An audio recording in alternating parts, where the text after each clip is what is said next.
সামনে যে বড়সড় কোনো বন্যা হয় কিনা আল্লাহ ভালো জানে। বলা হচ্ছে যে একটা জলোচ্ছ্বাসের মানে ঝুঁকির মধ্যে আছে বিশ্বের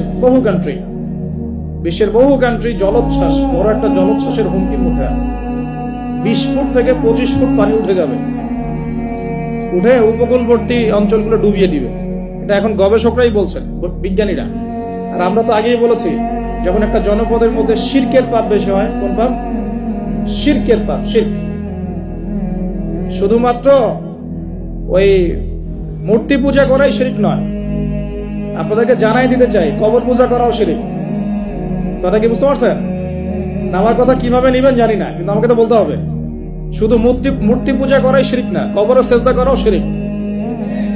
তো যখন শিরকের সয়লাব হয় একটা এলাকার মধ্যে, একটা জাতির মধ্যে, তখন নূহ আলাইহিস সালামের কওমকে আল্লাহ পাক যেমন প্লাবন দিয়ে ভাসিয়ে দিয়েছিলেন, ওরকম বন্যা জলোচ্ছ্বাস প্লাবন দিয়ে ভাসিয়ে দিবেন।